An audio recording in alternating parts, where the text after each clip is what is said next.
ओंकार बड़े कि राम बड़े? दोनों एक। राम का पर्यायवाची ओंकार, ओंकार का पर्यायवाची राम। मनु कुछ नहीं था दुनिया में, वो ओम को। तो बताया कि उस ब्रह्म की केवल ब्रह्म का एक ओम मंत्र है, और उसका जाप करता कर तो तेरा कल्याण होगा। और मनु कुछ नहीं था दुनिया में, वो ओम को पूजते थे। मैंने कहा ओम कौन है? बहुत से लोगों ने कहा कि वो एक हवा है जिनका कोई रूप नहीं है, कोई रंग नहीं है, वो दुनिया में हर जगह है, हवा हर जगह है। उन्होंने आसमान बनाया, उन्होंने जमीन। मैंने कहा कि अरे बाबा, इन्हीं को तो हम अल्लाह कहते हैं, इन्हीं को तो तुम ईश्वर कहते हो। मौलाना अरशद मदनी साहब ने एक बहुत अच्छी बात कही, एकता की बात कही।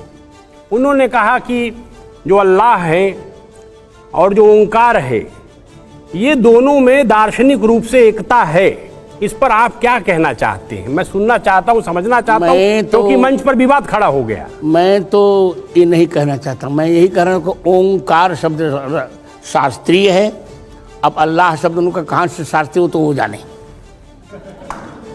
अच्छा, ओंकार बड़े कि राम बड़े?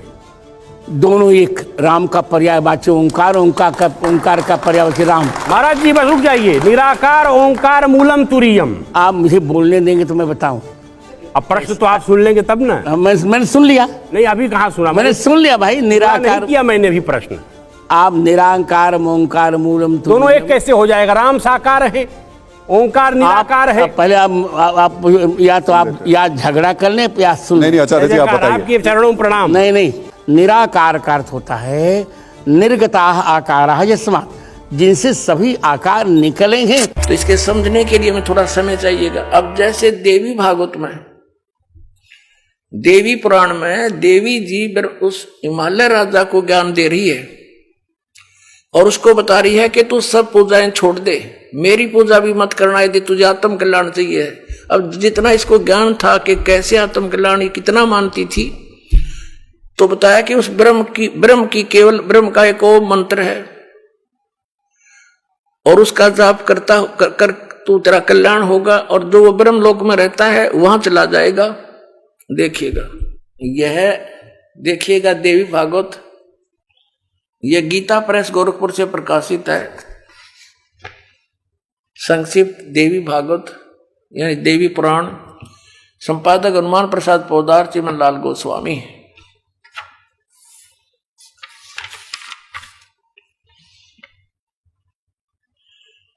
प्रकाशक एवं मुद्रक गीता प्रेस गोरखपुर, गोविंद भवन कार्यालय कोलकाता का संस्थान। हम ज्यादा ना पढ़ेंगे, अपने काम का पढ़ेंगे। 562 पृष्ठ पर ले चलते आप। 7वां स्कंद, संक्षिप्त देवी भागवत, 562 पृष्ठ पे।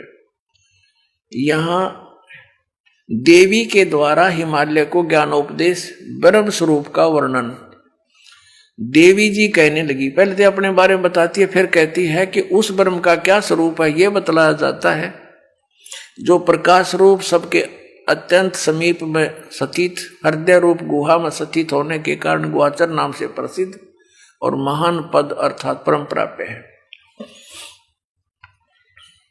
वह ये परम सत्य, हम थोड़ा सा पढ़ेंगे।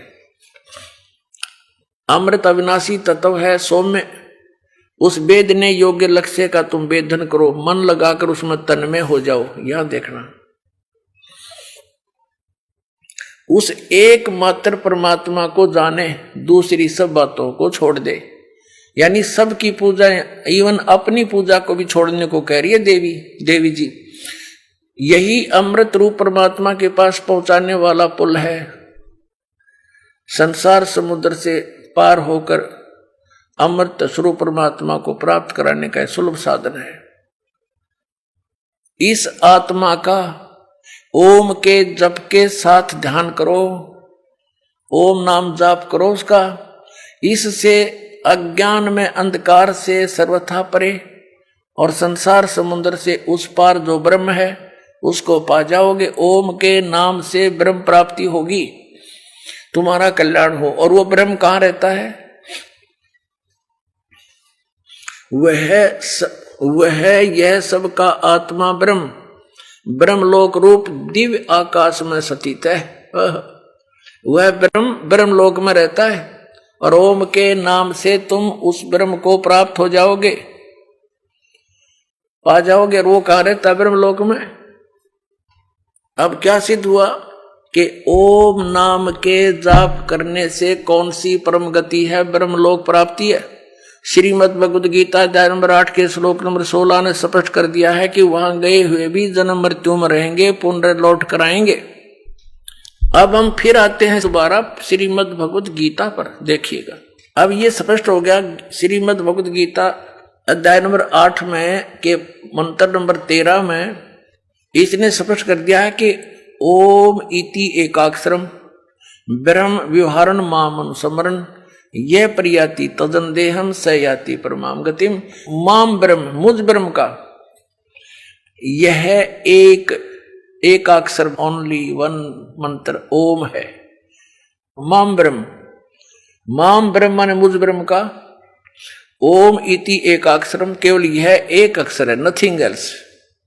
और व्यवहारण माने उच्चारण करके श्रवण करता हुआ, यह प्रियाति तदन देहम स याति परमाम गतिम। यहां से शुरुआत किया अनुवाद का। जो पुरुष ओम इस एक अक्षर रूप ब्रह्म को उच्चारण करके करता हुआ मुझ निर्गुण ब्रह्म का सिमरण करता हुआ शरीर को त्याग कर जाता है, वह पुरुष परम गति को प्राप्त होता है। कौन सी परम गति को? यह कंसेप्ट क्लियर कर दिया श्री देवी जी ने कि ओम नाम का जाप करो, ब्रह्म को उद्देश्य रखो और कहां पहुंच जाओगे? ब्रह्म को पाओगे। कहां रहता? ब्रह्मलोक में। 8वें अध्याय के 16वें श्लोक में गीता के अंदर स्पष्ट कर दिया है कि ब्रह्मलोक पर्यंत सभी पुनरावृत्ति में सभी लोग, वहां गए प्राणी भी जन्म मृत्यु में आते। अब आपको दिखाते हैं गीता जी अध्याय नंबर 8 के श्लोक नंबर 5, 6, 7, 8, 9, 10। 5 और 7 में तो गीता ज्ञान दाता अपने विषय में कह रहा है। 8वें अध्याय के 6ठे श्लोक में इतना कहा है, जहां आशा ता बासा होई, मन कर्म वचन सुमरियो सोई। जिसके अंदर आशा लगाकर तुम जाप करते रहोगे आजीवन, अंत में उसी को प्राप्त होगे। अब देखना अध्याय नंबर 8 का अब श्लोक नंबर हम 5 पढ़ेंगे।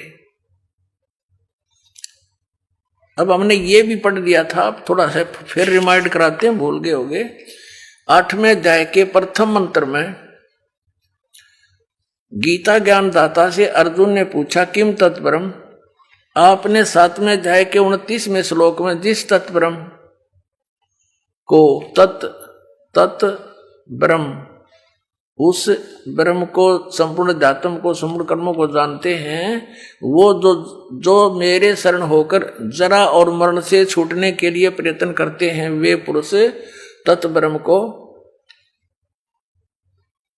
और अर्थात उस ब्रह्म को, संपूर्ण अध्यात्म को, कर्मों को जानते हैं। यहां अर्जुन ने पूछा था 8वें अध्याय का प्रथम मंत्र में किम तत्ब्रह्म।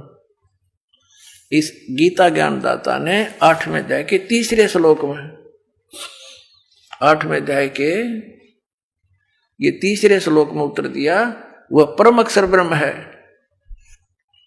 अब हम 8वें अध्याय के ये 5वें श्लोक में कहता है, जो पुरुष अंत काल में भी मुझको ही सुमरण करता हुआ शरीर को त्याग कर जाता है, वह मद भावम यानी मेरे भाव को प्राप्त होता है, मेरे में भावित रहता है। इसका अर्थ ये है, ये गलत लिखा है इससे, इसमें कुछ भी संशय नहीं। और 6ठे में ये बताया है कि ये नियम है, यम माने ये नियम है। ये देखना, अब हम 6ठा पढ़ रहे, कुंती पुत्र मनुष्य अंत काल में जिस भी भाव को समन करता हुआ शरीर का त्याग करता है, उसको ही प्राप्त होता है। सदा उसी भाव से भावित रहता, तद भाव भावती, तद भाव भावती। ये क्या बताया है कि जो अंत में उसी जिसके आस्था रहेगी उसी को प्राप्त होगा। जहां साता वासा वही। और यहां 7वें में कहा है कि इसलिए सब प्रकार से सब समय में मेरा स्मरण कर, अनुस्मर, मेरा स्मरण कर और युद्ध भी कर, मुझ में अर्पण किए हुए मन बुद्धि युक्त होकर तो निसंदेह मुझे प्राप्त होगा। अब 8वें में फिर क्या कहा है कि यदि अब अभ्यास योग युक्तेन चेतसा, यहां देखना इनके अनुवाद इन्हीं का पढ़ते हैं। हे पार्थ, ये नियम तो पहले वाले में था। हे पार्थ, परमेश्वर के ध्यान के अभ्यास रूप योग से युक्त दूसरी ओर न जाने वाले चित्त से, यानी उस परम अक्षर ब्रह्म के, हे पार्थ, ये नियम है कि परमेश्वर के ध्यान के अभ्यास रूप योग से युक्त दूसरी ओर न जाने वाले चित्त से निरंतर चिंतन करता हुआ मनुष्य परम दिव्य पुरुष यानी परम अक्षर ब्रह्म को, उस परम प्रकाश रूप दिव्य पुरुष परमेश्वर को ही प्राप्त होता है ना। उससे दूसरा हो गया गीता ज्ञानदाता से। और 9वें में फिर कहा है, इसमें स्पष्ट भी किया है कवियम पुराणम, पर इसको अभी छेड़ेंगे नहीं, लंबा चैप्टर बन जाएगा। कवि का अर्थ बाद में देखेंगे। जो पुरुष सर्वज्ञ अनादि सबके नियंत्ता, सूक्ष्म से अति सूक्ष्म, यानी सबके नियंत्ता, गीता से ज्ञानदाता से अन्य है, वो सबका मालिक और सबके धारण पोषण करने वाला, वो मूल जड़ रूपी परमात्मा अचिंत स्वरूप और आदित्य वर्णम, सूर्य की सदृश प्रकाश रूप नित्य चेतन, आदित्य वर्ण माने सूर्य की तरह तेजो में है, उसका प्रकाश में शरीर है भगवान का। अविद्या से अति परे, अविद्या से अति परे शुद्ध सच्चिदानंद घन ब्रह्म परमेश्वर का स्मरण करता है जो व्यक्ति। अब हम 8वें अध्याय का 10वां श्लोक पढ़ रहे हैं। 9, 8, 9 हमने पढ़ लिया, जिसमें गीता ज्ञानदाता किसी अन्य परम अक्षर ब्रह्म की महिमा बता रहा है। उसकी भक्ति करता हुआ वह भक्ति युक्त पुरुष अंत काल में योग बल से, योग बल माने भक्ति की शक्ति से, बरकुटी के मध्यम में प्राणों को अच्छी प्रकार स्थापित करके फिर निश्चल मन से स्मरण करता हुआ उस दिव्य परम पुरुष को, उस परम अक्षर ब्रह्म को ही प्राप्त होता है। श्रीमद् भगवत गीता अध्याय नंबर 17 के श्लोक नंबर 23 में गीता ज्ञानदाता कहता है उस परम अक्षर ब्रह्म के पाने का, सच्चिदानंद घन ब्रह्म के पाने का 3 मंत्र का जाप है।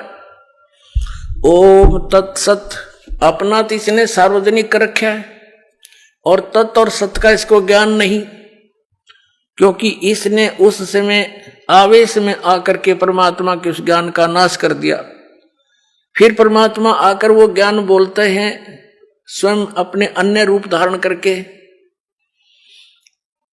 तो ये उसको ये इसके एजेंट समझ नहीं पाते। परमात्मा इस तरीके से उसको अपनी वाणी में छुपा कर जाते हैं, फिर या स्वयं आते हैं या अपना दास भेजकर अपने बच्चों तक उस ज्ञान को फिर सार्वजनिक कराते हैं।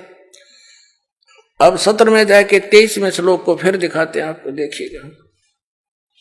ये श्रीमद् भगवद गीता 17वें अध्याय का 23वां श्लोक दिखाते हैं, अध्याय नंबर 17 का ये 23 नंबर मंत्र है। ओम तत्सत इति निर्देश ब्रह्मण त्रिविध समृत ब्राह्मणा तेन वेदा च यगा च विहिता पुरा। ओम ओम तत् तत् सत सत। ओम तो सीधा है, तत् और सत ये गुप्त है, सांकेतिक है। ऐसे यह 3 प्रकार का सच्चिदानंद घन ब्रह्म का नाम कहा है, वो परम अक्षर ब्रह्म का नाम कहा है। अब ये क्या स्पष्ट हुआ कि श्रीमद् भगवत गीता में गीता ज्ञानदाता ये ऑप्शन छोड़ रहा है कि उस परम अक्षर ब्रह्म के पाने की विधि उस सूक्ष्म वेद में है। उस ज्ञान को तू तत्वदर्शी संतों के पास जाकर समझ, वो सच्चिदानंद घन ब्रह्म की वाणी में निहित है। अपने आत्मा ये 3 अक्षर का मंत्र जो है ये साधना है।